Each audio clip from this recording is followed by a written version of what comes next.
취재기자와 한 걸음 더 들어가 보겠습니다. 조택수 법조팀장이 나와 있습니다.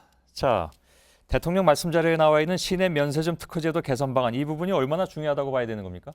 대통령 말씀 자료는 부처의 업무 보고나 이 청와대 수석 비서관 회의 등에서 향후 국정 운영의 방안을 밝히는 그런 내용들이 모두 담겨 있습니다. 예. 사실상 가장 중요한 가이드라인이라고 볼 수 있는 건데, 그렇기 때문에 여기에 시내 면세점 특허 개선 방안이 들어가 있다는 건 사실상 그대로 실행하라는 것과 같은 말인 겁니다. 예. 그래서 실제로 추가로 이제 시내 사업자 선정 사업이 시작이 됐고, 오는 17일에 며칠 안 남았습니다. 그렇습니다. 17일에 예정대로 사업자를 선정하기로 했다. 이런 얘기가 나왔습니다. 이게 어떤 의미가 있다고 봐야 될까요? 그 부분이 가장 중요한데요. 검찰이 본격적인 수사를 착수한 이후에 최순실 씨 등과 박근혜 대통령이 공범이라고 명확하게 밝혔고, 또 제3자 뇌물수수 혐의 입증에 수사에 상당히 속도를 내지 않았습니까? 예. SK 측이 미르와 K스포츠재단에 거액의 출연금을 내는 대가로 실제로 면세점 사업권을 다시 딸 수 있는 기회를 갖도록 정책이 변경이 됐고, 예. 그 과정을 박근혜 대통령이 직접 챙겼다 이렇게 판단했기 때문입니다. 그렇다면 그동안에 이제 제3자 뇌물 혐의를 입증하려면 대가성이 반드시 입증돼야 된다고 했잖아요.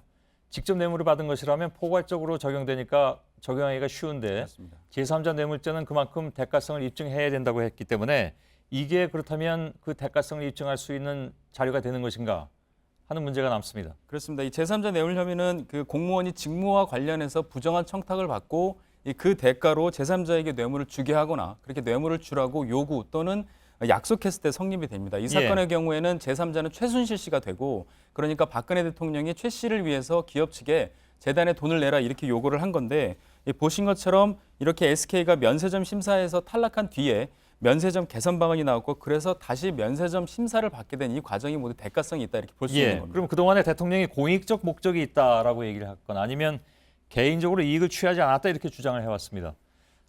이 해명이 그럼 설득력이 없어지게 된 건가요? 그래서 말씀하신 것처럼 대통령은 그런 식으로 해명을 했는데요. 이 검찰과 박영수 특검팀은 이 특허 개선 방안이 바로 대가성을 입증할 수 있는 결정적 단서다 이렇게 판단을 하고 있습니다. 예. 이미 독대 자리에 앞서서 기업들이 풀어야 할 숙제, 그러니까 현안이 무엇이냐에 대한 내용을 청와대 측에 전달한 사실은 드러났는데, 그 반대급부로 박근혜 대통령이 무엇을 준비했는지가 이번에 처음 드러나게 된 겁니다. 예.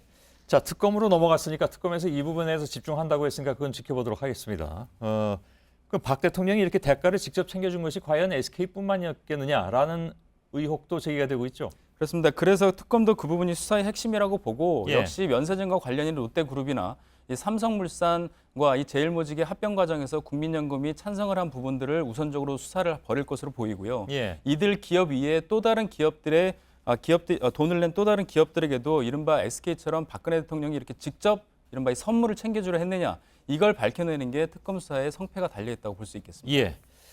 알겠습니다. 조택수 기자였습니다.